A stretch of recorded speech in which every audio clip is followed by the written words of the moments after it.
Tá no ar mais um Se Liga Mulher.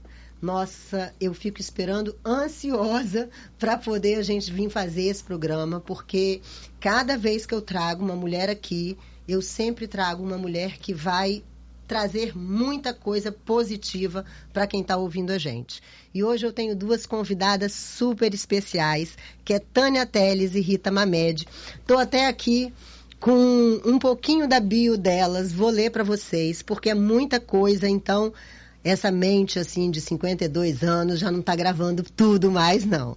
Vamos lá, olha, Rita Mamed é treinadora, escritora, consultora, especialista em multicultura, empresária, mentora de expatriados para a Ásia e Oriente Médio e nos últimos anos teve uma vivência fora em países da Ásia e do Oriente Médio, conferindo um diferencial nos treinamentos e palestras. É membro da OICP, Organização Internacional de Cerimonial e Protocolo, e da CNCP, que é o Comitê Nacional de Cerimonial e Protocolo. Seja muito bem-vinda. Obrigada, Isa. É um prazer estar aqui com você.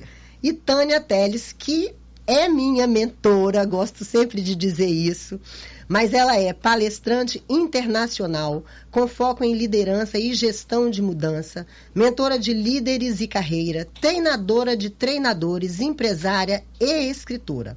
Possui uma vasta experiência no mundo corporativo e tem uma visão sistêmica, personaliza suas palestras de acordo com a realidade, inspirando a liderança e equipes para a ação.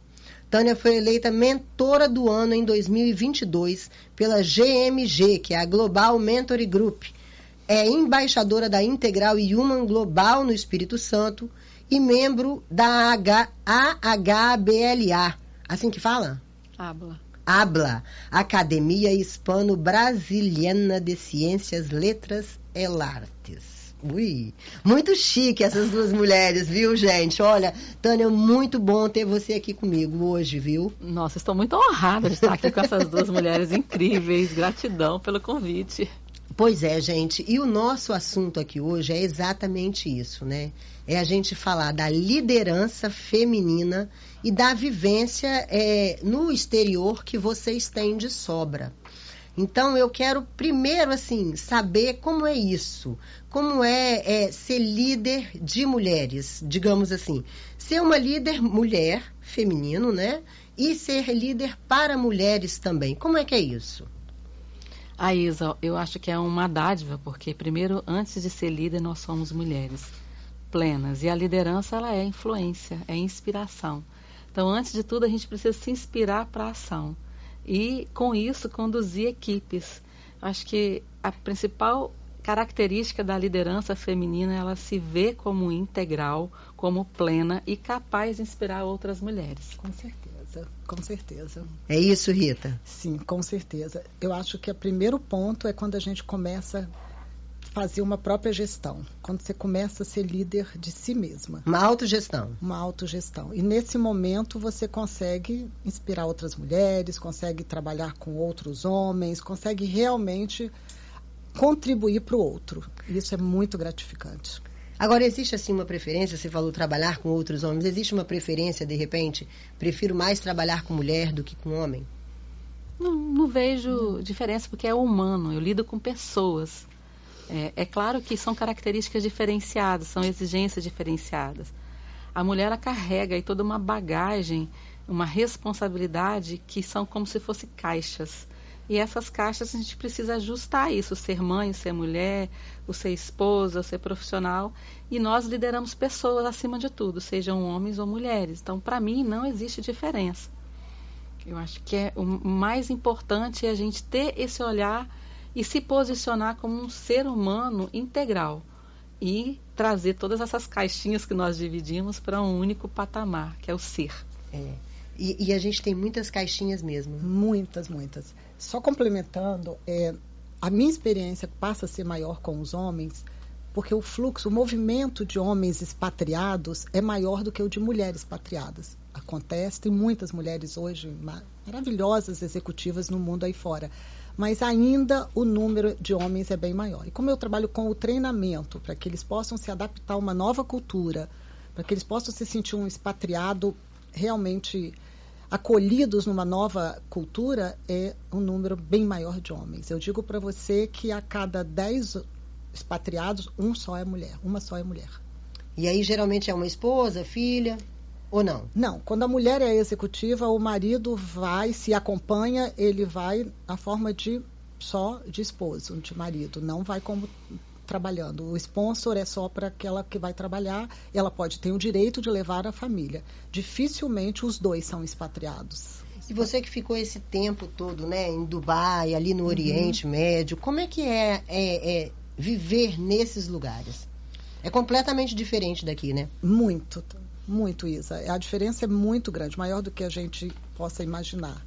Porque, inclusive, dentro do Oriente Médio mesmo, em países coladinhos, vamos pegar o exemplo entre os 3 ali próximos colados, né? Que dá para você ir de carro. Às vezes, uma diferença de 150 quilômetros, você está de um país para o outro, Sim. que seria o caso dos Emirados para Omã.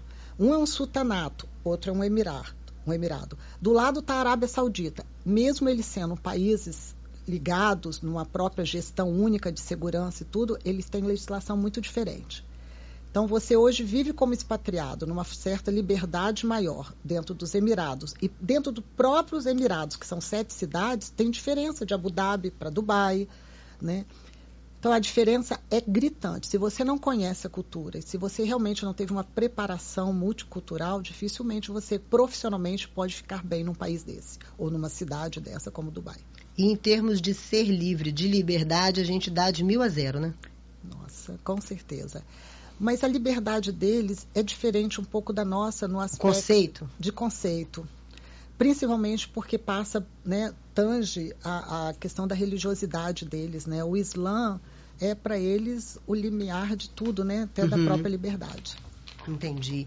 Tânia, agora você tem uma característica que eu acho muito interessante, que é treinadora de treinadores, né? Ou seja, quando você vê um líder, a gente pensa assim, nossa, o cara é um líder, né? Ele sabe tudo, ele domina aquele assunto, mas na verdade ele tem alguém por trás, que no caso é você. Como que é essa função? Na verdade, o treinador de treinador, eu treino mentores para serem mentores. Isso tanto no ambiente corporativo ou não. Se vocês quiserem você quiser ser mentora, você vai passar por uma formação para atuar como mentor, né? Por exemplo, eu tive uma mentorada que foi acompanhando um expatriado para Omã. Era uma líder. O que eu fiz? Primeiro, eu fiz o trabalho, que é outra cultura, é outra realidade. Então, ela saiu do mundo executivo, foi reaprender a ser dona de casa, para depois estudar. A gente traçou a carreira dela para que ela atuasse também, se integrou num grupo de mulheres internacionais. Então, é toda uma trilha, um caminho. E isso é um processo, é um método que é aplicado para ajudar. Então, hoje ela está sendo preparada para atuar como mentora. Então, eu treino pessoas para treinar, para executar essa ação, né? Tanto no aspecto da liderança, quanto no aspecto de ser uma mentora, um mentor global, enfim. E esse é um desafio. Porque, Isa, todo profissional, ele ao liderar alguém, ele tem que estar preparado para dar um feedback, dar um treinamento, para desenvolver pessoas. Hoje mesmo estava fazendo uma mentoria em company, e são primeiro nível de liderança, preparando essas pessoas que saíram de um cargo operacional para ocupar um novo cargo. Então, isso requer novas competências, né? E a mulher também, porque ela se cobra muito. O desafio da mulher nesse ambiente corporativo é muito grande, mas o conhecimento é um diferencial, é seu, ninguém pega. Eu trabalhei num órgão público, né? E tinham apenas 3 mulheres. 2 advogadas, eu, que era jornalista, e todo o resto homem. E embaixo trabalhava a secretária, né? Então, eram 4 mulheres com quase, 20 homens. E as nossas ações, elas eram fundamentais. Mas, assim, o que me levou a sair foi justamente o fato de que era como se nós não tivéssemos voz, entendeu? Eram muitos homens, e quando eles precisavam de algum auxílio dentro dessas áreas que eu citei, as palavras-chave eram da advogada, ou eram a minha, como jornalista, né, como assessora de imprensa, mas, ao mesmo tempo, era somente naquele momento. Para ideias ou para outras coisas, era apenas entre eles. Então, eu sentia, assim, um machismo muito grande. Isso me incomodava bastante. E eu não me senti capaz de romper aquele ciclo, entendeu? É como se, assim, por mais que eu fizesse, eu não conseguia caminhar porque eles não tinham essa mudança. Então, eu penso que talvez se tivesse tido uma palestra, um estudo aprofundado sobre a importância de cada um na sua área, né? Com certeza. E inclusive pelo fato das mulheres, porque o que a gente sentia, nós mulheres ali, era um problema com relação ao sexo feminino, entendeu? Não com relação à capacidade. A capacidade profissional de vocês. A capacidade profissional eles reconheciam, tanto é que eles vinham até nós. Mas na hora de tomar ações, as ações eram tomadas entre eles e a gente comunico que vai acontecer isso, isso e isso. Então, eu penso também que isso deve acontecer em outros órgãos, né? Em outras empresas. Eu vou completar um pouquinho a sua fala e com o que ela disse sobre essa mentoria de uma pessoa que foi para a Oman. É muito comum, Isa, por exemplo, na minha área de treinamentos com expatriados, a empresa ela se preocupa com o executivo que ela está mandando para fora. Mas ela, hora nenhuma, ela se preocupa com a família que está indo junto. E muitas vezes são mulheres que tinham uma profissão. Não estão preparadas. Sabe, uma mulher que é médica ou dentista, ou mesmo uma profissional liberal, qualquer outra profissão, ela tem que largar tudo, ela vai mudar para uma outra cultura, onde o marido volta para o trabalho e ela volta a ser dona de casa. E muitas vezes ela não está preparada para esta função. Porque no país dela, ela tinha uma total, né, autonomia. A gente aqui faz tudo, né? Exatamente. Então, o que acontece? Eu vi muitos casos, mas muitos mesmo, de mulheres terem depressão ou desistirem de estar acompanhando os maridos como expatriados porque não foram preparadas, não tiveram essa sorte que teve essa que foi para a Oman, de ser preparada, de ser mentorada para estar lá e se adaptando. A minha experiência pessoal foi exatamente assim. Eu, quando mudei, eu mudei para um país, uma monarquia pequenininha, menor do que Vitória, 100% muçulmana, aonde a religião é o Islã, a legislação está no Alcorão e tudo mais. Nossa. Então, eu caí de paraquedas numa monarquia, o qual eu só sabia lidar de monarquia, aquilo que eu tinha estudado em história, lá na escola. O que era ser muçulmano? Tinha escutado, sei lá, mais o que ou a gente menos. ouve falar, exatamente, mas diferente da realidade, né? O que é o Alcorão? Opa, eu sabia que era uma Bíblia e tal, mas Alcorão, tal. Então, eu caio de paraquedas numa situação dessa, era uma profissional, tinha meu trabalho, estava no auge da carreira e larguei tudo para acompanhar a família. Não fui preparada para ser expatriada, ninguém nem lembrou que existia uma família por trás daquele executivo. Você foi com seus filhos? Eu fui com o filho, o marido, ele foi ser presidente de uma empresa. Nossa. E a empresa nem lembrou que ele tinha família. Meu primeiro choque maior foi logo que eu cheguei, eu tinha que ter a identidade local, ele era o expatriado, então a família, né? Aí fui tirar a identidade árabe e tal, aquela coisa toda. O cara pega um carimbo, assim, sabe, aqueles caras bem tradicionais, bate um carimbo vermelho em cima da minha identidade, bem grande, que diz, sabe, né, do lar. Nossa. Bem grande, lógico, escrito em árabe, né? Mas o vermelho era mais gritante que esse, que doeu no meu coração na hora. Uma facada, né, Tânia? Uma facada, entendeu? E dali eu vi que eu tava, sabe, tinha caído de paraquedas. Foi aonde aquele choque, outros maiores depois, né, também, que me fizeram entender que por trás do executivo tinha que ter toda uma preparação. E eu falei, nenhum outro daqui para frente vai acontecer, desde que eu saiba, né? E fui realmente me profissionalizar para levar essa cultura para outros expatriados.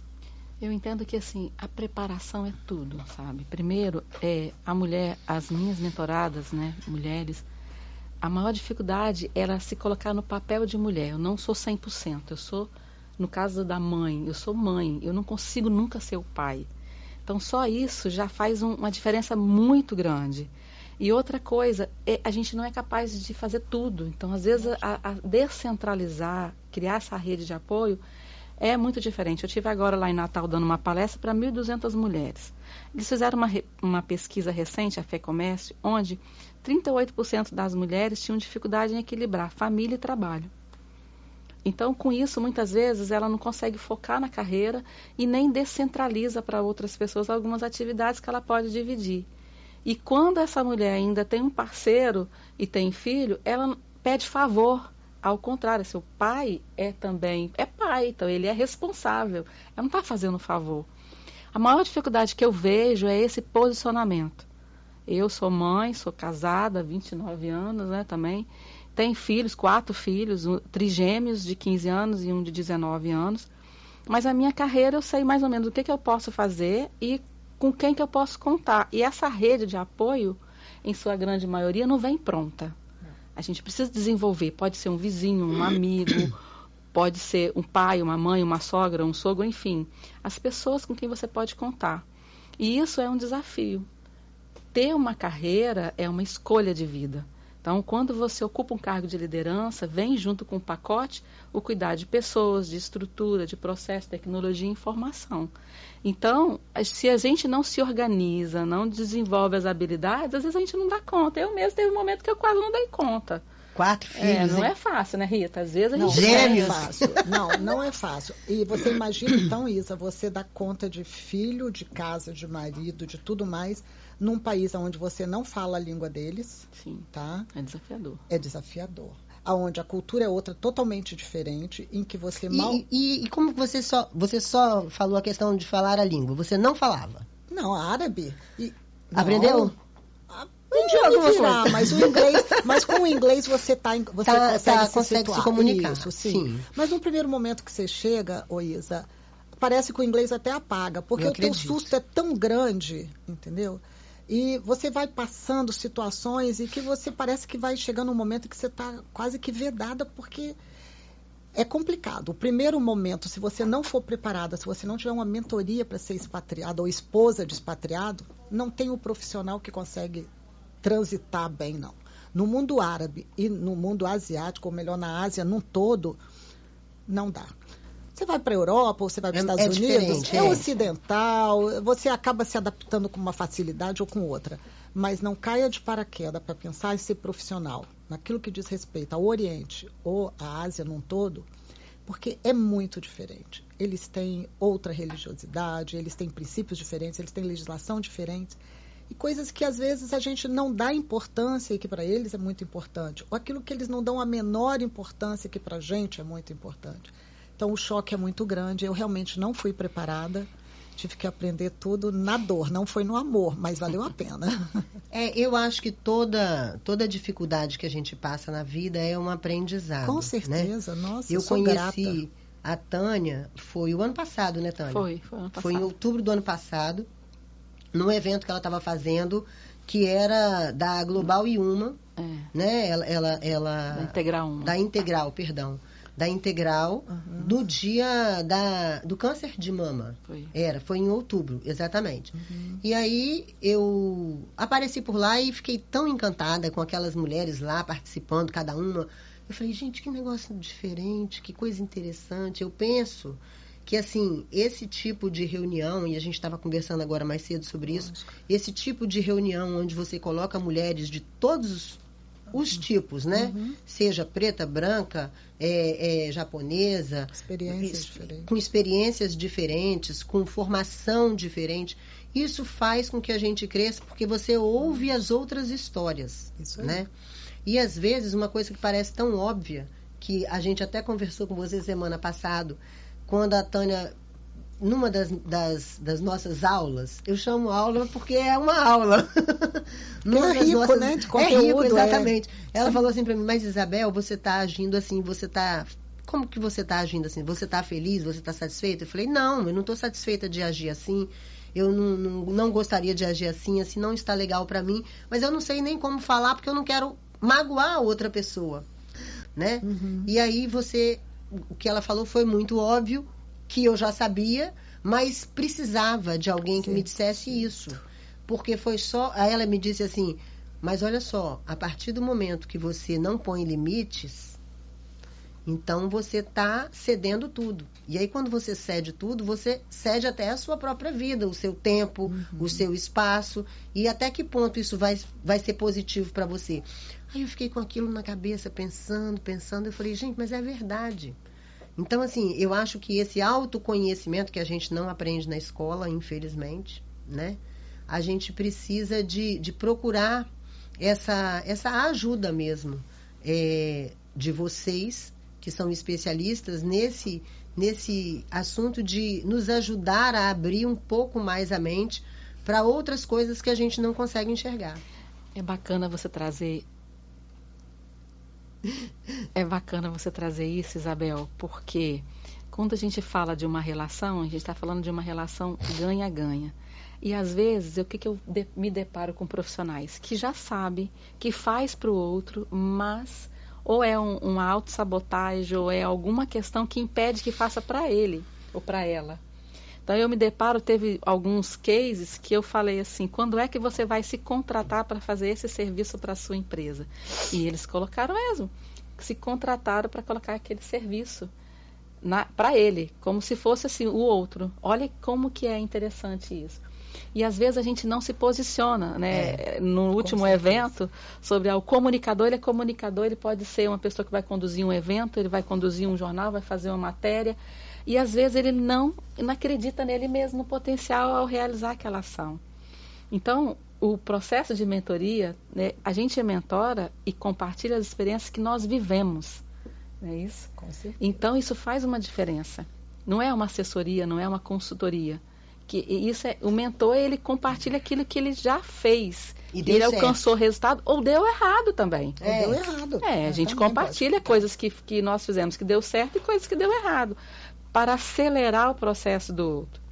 E o líder, quando ele senta na cadeira, ele tem que desenvolver outros líderes. Então, ele acaba também tendo a escolha de ser um mentor.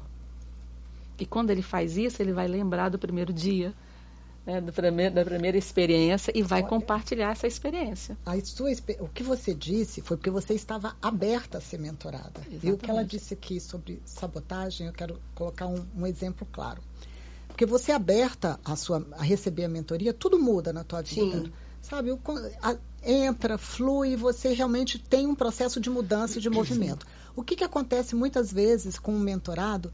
Aquele que está indo ser expatriado e vai ser diretor de uma grande empresa ou está convidado para ir trabalhar na Arábia Saudita como médico que vai operar as princesas. Ele acha que aquela mentoria sobre a cultura, aquilo não tem a menor importância, porque ele é um cara muito competente, ele já é renomado. E eu tenho um exemplo muito clássico que aconteceu comigo. Eu fui contratada para fazer uma mentoria para um médico muito famoso, brasileiro, no auge da carreira dele. Ele foi contratado para operar as princesas na Arábia Saudita. Nossa, o que ele ia fazer de trabalho ali, ele podia aposentar na carreira se ele quisesse. Tá bom. Foi feita a mentoria durante 2 dias. Tenho certeza que ele não prestou atenção nem 5%, porque logo que ele sentou comigo para conversar, ele me falou, olha, isso que você vai falar aí para mim não tem a menor importância, porque eu sou fulano, e isso, eu sou aquilo, eu sou renomado, eu saio nas revistas todas, você me viu, eu estou na última cara. Eu falei, não vi, porque eu não recebo nem caras. caras. Não, eu não recebo, eu moro aqui já há 20 anos fora, não tá. E a conversa foi fluindo, e eu disse algumas coisas para ele que eram bem pontuais da cultura. Dentro da Arábia Saudita, a cultura é assim, assim. Mais do que isso, do que o Islã, do que o Corão, você tem que fazer isso e isso como o profissional liberal que vai atender. Tá? No segundo dia que ele estava atendendo, saiu 2 pessoas da sala e entraram os mutawas. Mutawas é a polícia religiosa que ainda tem na Arábia Saudita do Corão. Convidaram ele a sair direto para o aeroporto, não podia passar nem no hotel para pegar as coisas dele. A embaixada teve que intervir, o embaixador brasileiro, aquela coisa toda só para buscar as coisas. E ele tinha feito? Foi retirado uma pessoa de um voo da KLM para colocar ele dentro, que o voo estava lotado, porque ele foi até Amsterdã, de Amsterdã para vir embora para o Brasil. Ele simplesmente, durante aquela consulta, primeiro, mesmo ele sendo médico, os médicos lá não têm toda a intimidade que às vezes nós temos. Um cirurgião plástico no Brasil dá 2 beijinhos na gente, cumprimenta, é normal, né? Lá, isso é impossível, isso é assédio mesmo. Nossa. Mas o segundo que, se a mulher é muito nova e você não prestou atenção se ela é a segunda esposa, porque lá o casamento, né, os 4 casamentos é permitido pelo Alcorão. Nem sempre é a melhor, não. Olha, muito conheço situações em que a 4ª é a melhor de todas. Então, o que acontece? Ela estava com a sogra. E isso é muito claro quando ela é muito nova. E se o marido já é bem mais velho e a mulher vai com a sogra, ele não pode se dirigir à mulher. Ele tem que se dirigir olhando para a sogra o tempo todo da consulta. E ele, lógico, que esqueceu e tal. E a mulher, a senhora, né, que era a sogra dela, se sentiu ofendida, muito tradicional dentro da cultura, dentro do Islã, saiu dali e denunciou na mesma hora que a nora foi assediada e ele saiu de lá. É muito, muito, muito enriquecedor isso que você falou e assim faz a gente a sabotagem dele por se achar um profissional, por se achar o tal, né? O tal não precisa ouvir isso, isso é desnecessário. Eu sou já famoso, eu já sou, né? E assim, meninas, olha, eu queria ficar aqui conversando com vocês a tarde inteira porque realmente assim é uma aula, tá? Bom. Muito legal, muito bacana, mas o nosso tempo é muito rapidinho e já acabou, olha só. Que pena. Eu queria saber até. Gente, porque a Rita é a mãe da Miss Brasil, a única capixaba que foi eleita Miss Brasil. Pois é, eu queria até falar um pouquinho sobre isso, mas a gente vai ter outra oportunidade. Com certeza, com prazer. E a Mia vai estar aí em agosto, eu tenho certeza que ela vai ter muito prazer em estar aqui com vocês. Se Deus quiser. Tânia, ó, muito obrigada pelo carinho, por você ter vindo. Sabe, Rita? Muito obrigada, feliz mesmo pela participação de vocês aqui no Se Liga Mulher. Obrigada. E semana que vem eu tô de volta com mais assunto, com mais novidade, com mais mulher incrível e interessante para você, viu? Um beijo. Obrigada. Outro beijo.